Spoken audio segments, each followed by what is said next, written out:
बार की बात है, महात्मा बुद्ध के सबसे प्रिय और निकटतम शिष्य आनंद कहीं जा रहे थे।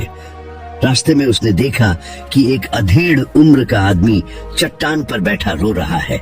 यह देखकर आनंद वहीं रुक गया और उस आदमी के पास जाकर उससे उसकी उदासी का कारण पूछा। उस आदमी ने अपने आंसू पोंछते हुए कहा, मैं पास के गांव में रहने वाला एक बदकिस्मत व्यापारी हूँ। मैं जो भी काम करता हूँ वह गलत हो जाता है। व्यापार की चाह में मैंने अपनी माँ और पत्नी के गहने खो दिए, अपना परिवार खो दिया और अब अपना भी घर और खेत गिरवी रख दिया है। मुझे लगता है कि मेरी किस्मत खराब है। उसकी बात सुनकर आनंद ने कहा, तुम्हें किसने कहा कि तुम्हारी किस्मत खराब है? मुझे भी तो बताओ कि तुम्हारी किस्मत में क्या खराबी है। शख्स ने बताया कि पहले वह खेती करता था, लेकिन हर साल इसमें घाटा हो जाता था। कभी सूखा पड़ा तो कभी अतिवृष्टि से फसल खराब हो गई, कभी आवारा जानवर फसल को नुकसान पहुंचाते हैं तो कभी कीड़े मकोड़े और बीमारियां फसल को बर्बाद कर देती हैं। खेती से मेरे परिवार का गुजारा ठीक से नहीं हो पाता था, जिसके कारण मैंने खेती छोड़ दी और बिजनेस करने का फैसला किया। मैंने अपनी पत्नी के गहने बेचकर अपना व्यवसाय शुरू किया, लेकिन मेरा व्यवसाय नहीं चला। शुरुआत में मेरे परिवार के सदस्यों ने मेरी आर्थिक मदद की और मेरा समर्थन किया, लेकिन जैसे ही मुझे घाटा होने लगा, मेरे परिवार के सदस्यों ने भी मुझे छोड़ दिया और उन्होंने मुंह मोड़ लिया मुझसे। अब वे मुझे देखकर नजरें फेर लेते हैं और अपने परिवार की गरीबी और दुर्दशा के लिए मुझे जिम्मेदार ठहराते हैं। अब मुझे लगने लगा है कि मेरा जीवन निरर्थक है। अक्सर मेरे मन में विचार आते हैं कि मुझे अपना जीवन समाप्त कर लेना चाहिए, और आज मैंने ऐसा कर लिया। यहाँ आत्महत्या करने आए थे, लेकिन मेरी हिम्मत नहीं हो रही थी, इसलिए मैं इस पत्थर पर बैठकर रो रहा था। दूसरी ओर मेरा एक दोस्त है। हम दोनों ने एक साथ एक व्यवसाय शुरू किया, लेकिन वह आगे बढ़ गया और मैं पीछे रह गया। मेरी असफलता के कारण वह मुझे हर समय अपमानित करने की कोशिश करता रहता है और वह अक्सर मेरे पास आता है घर, अपनी सफलता के बारे में बड़ी बड़ी बातें करता है।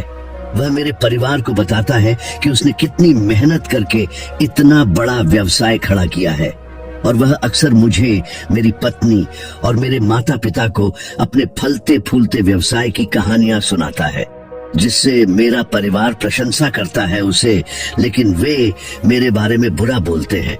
वे मुझे निकम्मा और कमजोर दिमाग वाला कहते हैं।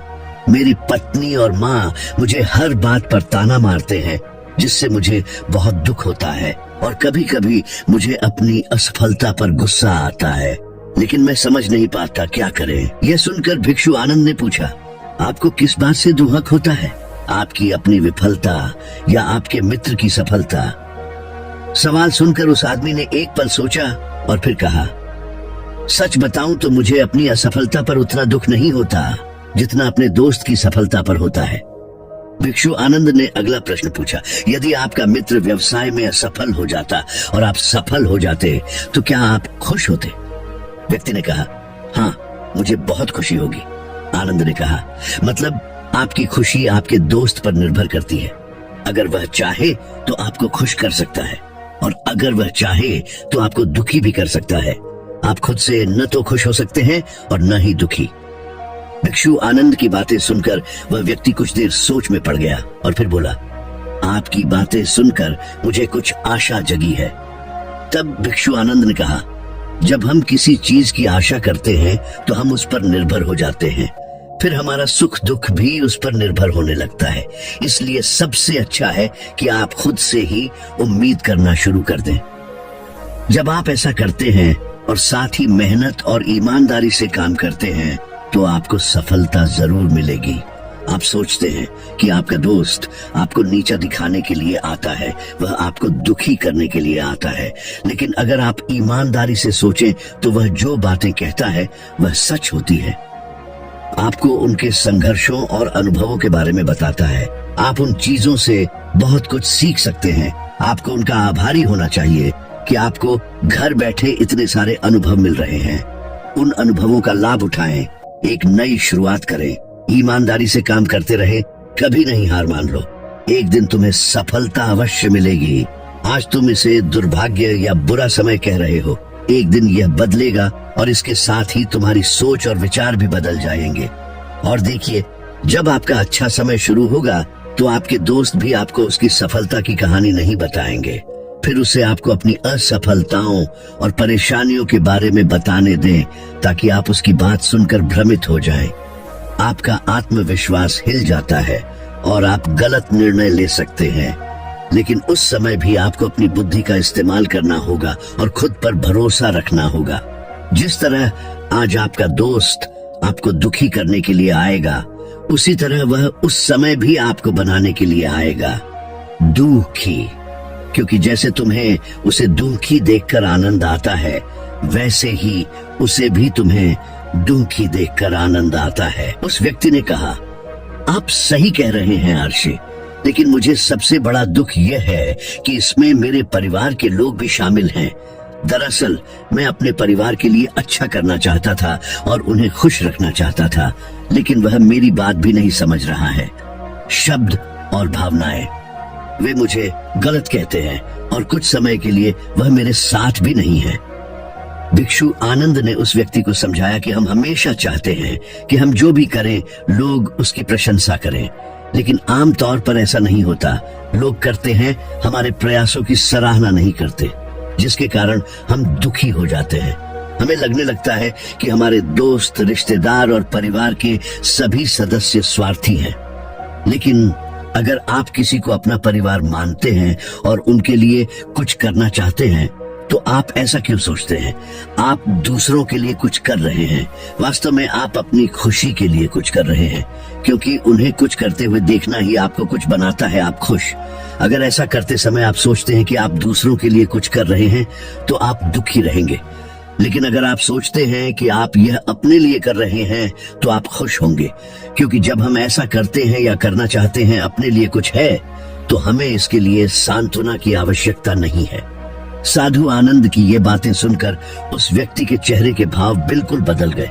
उसने कहा, तुम ठीक कह रहे हो साधु, लेकिन मैं समझता था कि अब तक मेरी किस्मत खराब थी, क्योंकि वह दूसरों के हाथ में थी। लेकिन अब से मैं अपनी किस्मत अपने हाथ में रखूंगा और फिर से प्रयास करूंगा और पूरी ताकत से काम करूंगा, समर्पण और ईमानदारी। और जब तक मुझे सफलता नहीं मिल जाती, मैं चैन से नहीं बैठूंगा। ये सुनकर साधु आनंद मुस्कुराए और उन्हें एक छोटी सी डिब्बी देते हुए कहा, इस डिब्बी को हमेशा अपने पास रखना। इसमें एक मंत्र है जो तुम्हें बड़े से बड़े दुख से भी बाहर निकाल देगा। लेकिन इस डिब्बी को तभी खोलना जब तुम्हारे सारे रास्ते बंद हो जाएं। बंद है, कोई आशा नहीं है और तुम्हें लगता है कि सब कुछ व्यर्थ है। ये दुनिया व्यर्थ है और यहाँ रहना भी व्यर्थ है।